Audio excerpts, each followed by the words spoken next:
ഇന്ത്യയും ചൈനയും പാഠം പഠിപ്പിക്കാൻ നിൽക്കുകയാണ് അമേരിക്കൻ പ്രസിഡന്റ് ട്രംപ്. ഇപ്പോൾ ചൈനയ്ക്കെതിരെ യൂറോപ്യൻ യൂണിയനോട് പറഞ്ഞിരുന്നു, സമ്മർദ്ദം ചെലുത്തുകയാണ്. അപ്പോൾ യൂറോപ്യൻ യൂണിയൻ്റെ കൂടി ചൈനയ്ക്കെതിരെ താരിഫ് ചുമത്താൻ പറഞ്ഞിരിക്കുകയാണ്. ഇന്ത്യയും ഉടനെ തന്നെ ആ ഒരു പട്ടികയിൽ വരാൻ സാധ്യതയുണ്ട്. യൂറോപ്യൻ യൂണിയൻ ഇന്ത്യക്കെതിരെ തിരിക്കാനായിട്ട് അമേരിക്കൻ പ്രസിഡന്റ് മാക്സിമം ശ്രമിക്കുന്നുണ്ട്. ഇതിനിടയിലാണ് യൂറോപ്യൻ യൂണിയനും ഇന്ത്യയും തമ്മിൽ ഒരു വ്യാപാര കരാറിലേക്ക് ഏർപ്പെടുന്നത്. അതുമാത്രമല്ല, ഇറ്റാലിയൻ പ്രധാനമന്ത്രി പൂർണ്ണമായിട്ടുള്ളൊരു പിന്തുണ ഇന്ത്യക്ക് നൽകിയിരിക്കുന്ന ഒരു വാർത്തയും കൂടെ കേൾക്കുന്നുണ്ട്. അപ്പോൾ ഇത് ട്രംപിനൊരു തിരിച്ചടി തന്നെയല്ലേ? അതായത് അമേരിക്കയുടെ ട്രഷറി സെക്രട്ടറി സ്കോട്ട് ബെസന്റ് അദ്ദേഹം നടത്തിയ പ്രസ്താവനയാണ് കഴിഞ്ഞ ദിവസത്തെ.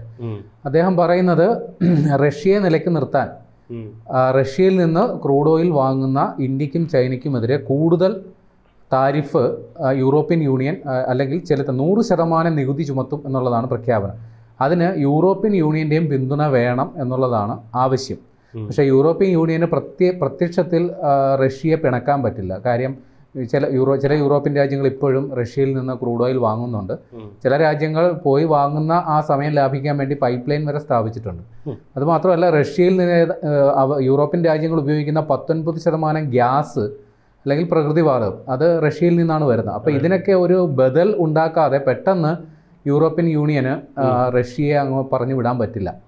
അപ്പോൾ ഈ ഒരു സാഹചര്യം ഇന്ത്യക്ക് അനുകൂലമാണ്. കാര്യം ഇന്ത്യയും യൂറോപ്യൻ യൂണിയൻ ഏതാണ്ട് സമാന അവസ്ഥയിലാണ്. കാര്യം രണ്ട് മേഖലയിലുള്ളവർക്കും ഈ പെട്രോൾ, ഡീസൽ അല്ലെങ്കിൽ ക്രൂഡ് ഓയിൽ അത് കിട്ടിയേ പറ്റൂ. അപ്പോൾ അത് ഏറ്റവും വലിയ നിക്ഷേപമുള്ള രാജ്യം റഷ്യ എന്ന നിലയിൽ റഷ്യയെ അടച്ചങ്ങ് വിട്ടുകളയാൻ രണ്ട് കൂട്ടർക്കും പറ്റില്ല. ഈ സാഹചര്യത്തിലാണ് യൂറോപ്യൻ യൂണിയനും ഇന്ത്യയും തമ്മിൽ ഒരു വ്യാപാര കരാറിലേക്ക് എത്താനായിട്ടുള്ള നിർണായക ഘട്ടത്തിലേക്ക് നീങ്ങുന്നത്.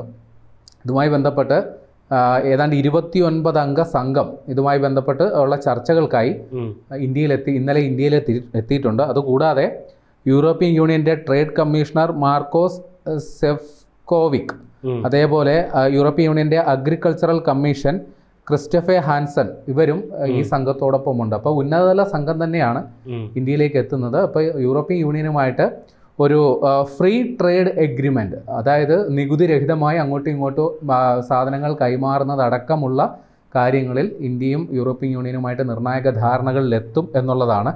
അപ്പോൾ ഇതുമായി ബന്ധപ്പെട്ട് പീയൂഷ് ഗോയൽ കഴിഞ്ഞ ദിവസം ഇന്ത്യയുടെ വാണിജ്യ വകുപ്പ് മന്ത്രി വളരെ ശുഭപ്രതീക്ഷയോടെ തന്നെയാണ് ഇക്കാര്യത്തിൽ പ്രതികരണം നടത്തിയത്. കാരണം ഇന്ത്യയും യൂറോപ്യൻ യൂണിയനുമായിട്ട് പലതരത്തിൽ ചർച്ചകൾ ഇതിനോടകം തന്നെ പൂർത്തിയാക്കിയിട്ടുണ്ട്. ഏതാണ്ട് 60-65% വരെ ഈ കാര്യത്തിൽ ഒരു ധാരണയായിട്ടുണ്ട് എന്നുള്ളതാണ് പീയൂഷ് ഗോയൽ പറയുന്നത്. അതുകൊണ്ട് തന്നെ അമേരിക്കനുമായിട്ടുള്ള വ്യാപാര കരാർ അവസാന നിമിഷം അലസിപ്പിരിഞ്ഞതുപോലെ ഇവിടെ ഒരു ദുരന്ത പര്യവസാനിയായി തീരുമെന്നുള്ള ഒരു കണക്കുകൂട്ടൽ ഇന്ത്യക്കില്ല. കാരണം നേരത്തെ പറഞ്ഞതുപോലെ റഷ്യയെ പൂർണ്ണമായി തള്ളാൻ യൂറോപ്യൻ യൂണിയന് സാധിക്കില്ല എന്നത് തന്നെയാണ് ഇതിൽ പ്രധാന ഘടകം. അപ്പോൾ ഇതിനോട് മുന്നോടിയായി ഇറ്റലിയുടെ പ്രധാനമന്ത്രി ജോർജിയോ മെലോണി, അവരൊരു വനിതയാണ്, അവർ പ്രധാനമന്ത്രി നരേന്ദ്രമോദിയുമായി ഫോണിൽ സംസാരിച്ചു. അപ്പോൾ പ്രധാനമായും അവർ ഫോണിൽ സംസാരിച്ചത് 3 വിഷയങ്ങളെ ആസ്പദമാക്കിയാണ്. ഒന്ന്, നമ്മുടെ ഉക്രൈൻ-റഷ്യ സംഘർഷം, അതുമായി ബന്ധപ്പെട്ടുള്ള അതിൽ എത്രയും പെട്ടെന്ന് സമാധാനം പുനഃസ്ഥാപിക്കപ്പെടണം. അതോടൊപ്പം തന്നെ യൂറോപ്യൻ യൂണിയനുമായിട്ടുള്ള ഒരു വ്യാപാര കരാർ അത് എത്രയും പെട്ടെന്ന് സാധ്യമാകട്ടെ, അതിന് ഇറ്റലി എല്ലാവിധ പിന്തുണയും വാഗ്ദാനം ചെയ്തു. അതോടൊപ്പം തന്നെ മൂന്നാമതുള്ള ഏറ്റവും പ്രധാന സംഗതി, ഇന്ത്യ യൂറോപ്യൻ യൂണിയനുമായിട്ട് അല്ലെങ്കിൽ യൂറോപ്യൻ രാജ്യങ്ങളുമായിട്ട് ഒരു സാമ്പത്തിക ഇടനാഴി അത് മിഡിൽ ഈസ്റ്റുമായി ബന്ധപ്പെടുത്തിയാണ്. അതായത് നമ്മൾ ഈ കണക്ഷൻ ഫ്ലൈറ്റ് എന്നൊക്കെ പറയുമല്ലോ, അതേപോലെ പറയുന്ന പോലെ ഇന്ത്യ നേരെ മിഡിൽ ഈസ്റ്റിലേക്ക് ഗൾഫ് രാജ്യങ്ങളുമായി ബന്ധപ്പെടുന്നു. അവിടെ നിന്ന് യൂറോപ്യൻ രാജ്യങ്ങളിലേക്ക് പോകുന്ന തരത്തിലൊരു സാമ്പത്തിക ഇടനാഴി ഇന്ത്യ യൂറോപ്യൻ രാജ്യങ്ങളുമായി വ്യാപാരം നടത്തുമ്പോൾ അതിനെക്കുറിച്ചുമുള്ള ചർച്ചകൾ, അതിനെക്കുറിച്ചുള്ള കാര്യങ്ങളെല്ലാം ഇന്ത്യൻ പ്രധാനമന്ത്രി മോദി ഇറ്റാലിയൻ പ്രധാനമന്ത്രി ജോർജിയോ മെലോണിയുമായി ആ ഫോൺ സംഭാഷണത്തിൽ സംസാരിച്ചു. അപ്പോൾ രണ്ടുപേരും ഇക്കാര്യത്തിൽ വളരെ പുരോഗതി, വളരെ സന്തുഷ്ടിയാണ് രേഖപ്പെടുത്തിയത്. ഇത് സംബന്ധിച്ച് നരേന്ദ്രമോദി അദ്ദേഹത്തിൻ്റെ ട്വിറ്റർ അക്കൗണ്ടിൽ ഒരു പ്രതികരണം നടത്തിയിട്ടുണ്ട്. അതിങ്ങനെ പറയുന്നു: ഇറ്റാലിയൻ പ്രധാനമന്ത്രിയുമായി ഞാൻ മികച്ച ഒരു സംഭാഷണം തന്നെയാണ് നടത്തിയത്.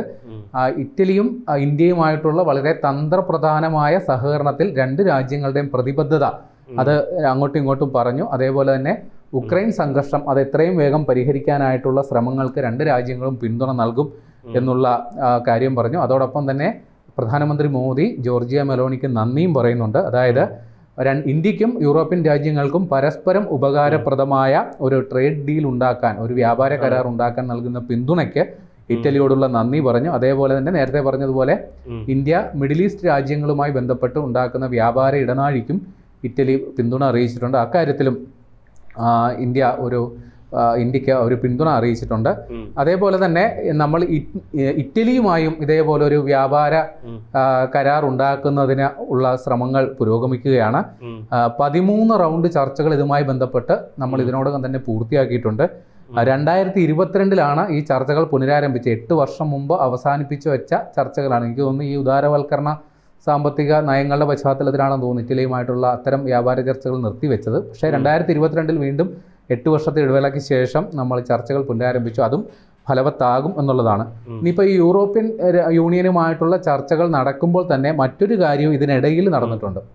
ഈ യൂറോപ്യൻ യൂണിയനിൽ അംഗമല്ലാത്ത ചില യൂറോപ്യൻ രാജ്യങ്ങളുണ്ട്. 4 രാജ്യങ്ങൾ ചേർന്ന യൂറോപ്യൻ ഫ്രീ ട്രേഡ് അസോസിയേഷൻ എന്ന് പറയുന്ന ഒരു സംഘടനയുണ്ട്.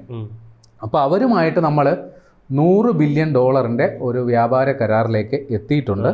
ഇതുമായി ബന്ധപ്പെട്ടുള്ള ചർച്ചകൾ ഏറെ ഫലവത്തായി. കാരണം ഈ രാജ്യങ്ങൾ നിലവിൽ യൂറോപ്യൻ യൂണിയനും ബന്ധമില്ലാത്തതാണ്, എന്നാൽ യൂറോപ്പിലുള്ള രാജ്യങ്ങളാണ്. അത്തരത്തിൽ 4 രാജ്യങ്ങൾ ചേർന്ന ഈ ഒരു സംഘടനയുമായിട്ട് ഇന്ത്യ വ്യാപാര കരാറിൽ ഏർപ്പെട്ടു. അതേപോലെ ഇന്ത്യ നിലവിൽ യൂറോപ്യൻ യൂണിയനുമായിട്ട് ചർച്ചകൾ നടക്കുമ്പോൾ ഇന്ത്യക്ക് മുമ്പിലുള്ള ഒരു ടാർഗറ്റ് എന്ന് പറയുന്നത് 2022-23 സാമ്പത്തിക വർഷത്തിൽ ഇന്ത്യ യൂറോപ്യൻ രാജ്യങ്ങളുമായി ഏതാണ്ട് $135 ബില്യൺ വ്യാപാരമാണ് നടത്തിയിട്ടുള്ളത്. അപ്പോൾ അത് ഇപ്പോൾ പുതിയ സാഹചര്യത്തിൽ ഇത്തിരി വെല്ലുവിളി നേരിടുന്നുണ്ട്. കാരണം അമേരിക്കയുടെ ഇടപെടൽ അല്ലെങ്കിൽ മൊത്തത്തിൽ ഏർപ്പെടുത്തിയ ഒരു ഉപരോധ സമാനമായ സാഹചര്യം. അപ്പോൾ ഈ കാര്യത്തിൽ അമേരിക്കയിലോട്ടുള്ള കയറ്റുമതി ഏതാണ്ട് നിലയ്ക്കുന്ന മട്ടിൽ ഇന്ത്യക്ക് ഈ യൂറോപ്യൻ രാജ്യങ്ങളുമായിട്ടുള്ള $135 ബില്യൺ എന്ന് പറയുന്ന ആ ഒരു ടാർഗറ്റ് അതിൻ്റെ ഇരട്ടിയോളമെങ്കിലും ആക്കണം എന്നുള്ളതാണ് ഇന്ത്യയുടെ ആഗ്രഹം. ഇപ്പോൾ 6000-ഓളം യൂറോപ്യൻ കമ്പനികൾ ഇന്ത്യയിൽ നിലവിൽ പ്രവർത്തിക്കുന്നുണ്ട് എന്നുള്ളതാണ് കണക്ക്. അപ്പോൾ ഇതുമായി ബന്ധപ്പെട്ടുള്ള സഹകരണങ്ങൾ കൂടുതൽ ശക്തമാക്കാനും അതോടൊപ്പം തന്നെ ഇത്തരത്തിൽ നിലവിലുള്ള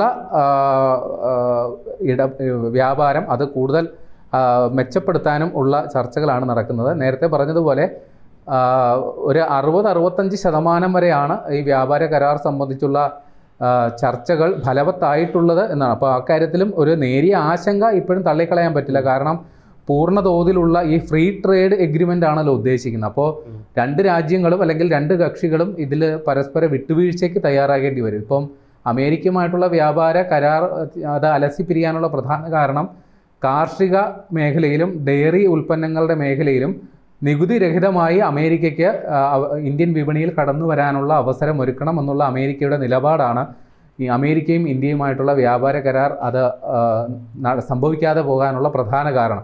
അപ്പോൾ അത്തരത്തിൽ എന്തെങ്കിലും വിലങ്ങുതടിയായി യൂറോപ്യൻ യൂണിയനുമായിട്ടുള്ള വ്യാപാര കരാർ സംബന്ധിച്ചുള്ള ചർച്ചയിൽ ഉയർന്നു വരുമോ എന്നുള്ള കാര്യം ഇപ്പോഴും നമുക്ക് വ്യക്തതയില്ല. പക്ഷേ ഇതുവരെയുള്ള പുരോഗതി വിലയിരുത്തുമ്പോൾ ഇന്ത്യക്ക് പ്രതീക്ഷയുണ്ട്. പീയൂഷ് ഗോയൽ ആ രീതിയിലാണ് പ്രതികരിക്കുന്നത്. ഏതായാലും ചർച്ചകൾ ഉടനെ തന്നെ ഇതുമായി ബന്ധപ്പെട്ട് ഡൽഹിയിൽ ആരംഭിക്കും എന്നുള്ളതാണ് അറിയാൻ സാധിക്കുന്നത്. വലിയ താമസമില്ലാണ്ട് യൂറോപ്യൻ യൂണിയനുമായിട്ടുള്ള വ്യാപാര കരാർ അത് സാധ്യമാകട്ടെ എന്ന് പ്രതീക്ഷിക്കാം.